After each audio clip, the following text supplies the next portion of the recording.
Guarantor बनने से पहले समझ लीजिए 7 जोखिम, नहीं तो आपको जिंदगी भर पछताना पड़ेगा। जी हाँ दोस्तों, अगर आपका कोई दोस्त, यार या फिर रिश्तेदार आपको लोन गारंटर के लिए बोल रहे हैं, तो ये 7 जो नियम है, ये जो 7 जोखिम है, आप समझ लीजिए, नहीं तो आपको जीवन भर पछताना पड़ेगा।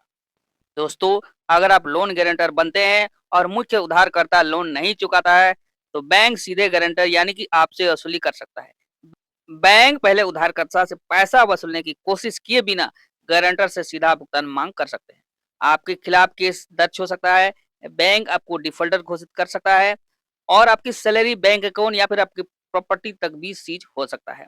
यानी मामला सिर्फ आर्थिक ही नहीं, कानूनी तर भी पहुंच सकता है। नमस्कार दोस्तों, मेरा नाम है गुरुदेव प्रधान और आप देख रहे हैं जीटीपी टेक। एक ऐसी जगह है दोस्तों जहां एफडी, आरडी, बैंक से रिलेटेड लोन के बारे में, नए इंटरेस्ट रेट के बारे में, नए ब्याज दरों के बारे में और जितने भी नए नियम बनते हैं, नए रूल्स बनते हैं, सभी के सभी वीडियो इसी चैनल के माध्यम से मिलता रहता है। चैनल को पहली बार विजिट कर रहे हैं दोस्तों, चैनल को सब्सक्राइब कर लीजिएगा, बेल आइकन प्रेस करके ऑल सेलेक्ट कर लीजिएगा। अगर पहले से आपने सब्सक्राइब कर रखा है तो मैं आपका आभारी हूँ। चलिए वीडियो को स्टार्ट करते हैं।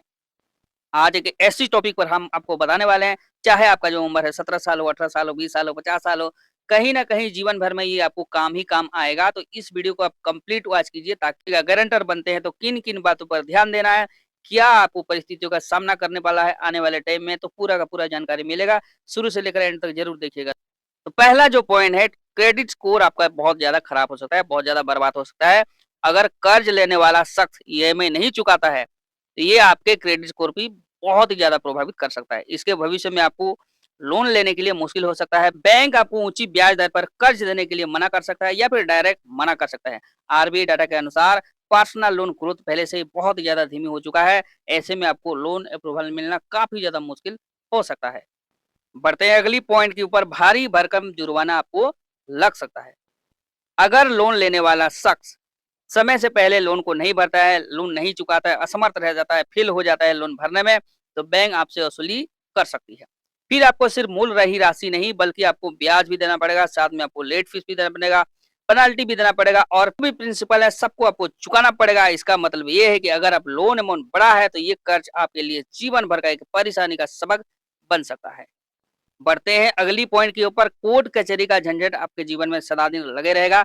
अगर जब कर्ज लेने वाला शख्स पैसा डिफॉल्टर कर देता है, पैसा नहीं भरता है, तो सीधे जो है गारंटर यानी कि नोटिस आपको भेजा जा सकता है। आपके खिलाफ लीगल केस भी हो सकता है। ऐसे में आपको वकील की भी भारी फीस चुकानी पड़ सकती है। आपने जरूरी काम धंधे छोड़कर लगातार कोर्ट के चक्कर लगना पड़ सकता है। कहने का मतलब, जिस मदद के लिए आपने एक साइन किया था, वह सालों का कानूनी झंझट बन सकता है। बढ़ते हैं अगली पॉइंट के ऊपर, गारंटर बनने के बाद पीछा छुड़ाना बहुत ज्यादा मुश्किल हो जाता है। अगर आपने एक बार गारंटर के रूप में साइन कर दिया है तो उससे निकलना लगभग नामुमकिन हो जाता है। जब तक उधारकर्ता कोई दूसरा गारंटर नहीं ले जाता या फिर पर्याप्त राशि गारंटर के रूप में नहीं रखता, तब तक आप बंधे रहेंगे। कई मामलों में बैंक गारंटर को हटाने की इजाजत भी नहीं देती है। इस बात का आपको ध्यान रखना है। इसीलिए गारंटर बनने का फैसला अच्छे से ले, सोच समझकर बाद में ले।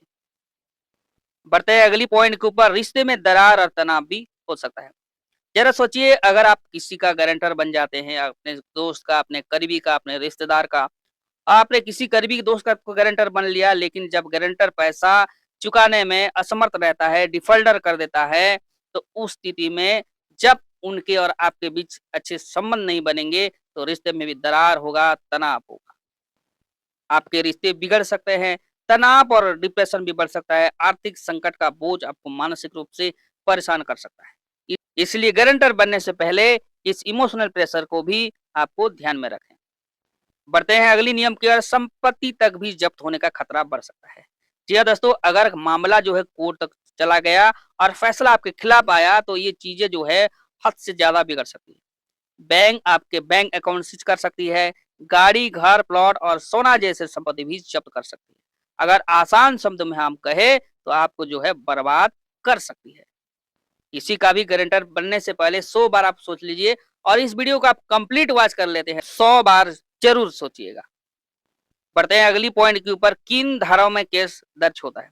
दोस्तों मैं आपको बता दूं, भारतीय कानून इंडियन कॉन्ट्रैक्ट एक्ट 1872 धारा 126, 128, 133, 139 के तहत लोन डिफॉल्टर से जुड़े मामलों में ये लागू होता है। जिसके अलावा भारतीय न्याय संचित बीएनएस 2023 धारा 118 के धोखाधड़ी और धारा 319 छल से पहचान बनाकर धोखा देना, ये भी चीजें जो है इसमें मामला लागू होता है।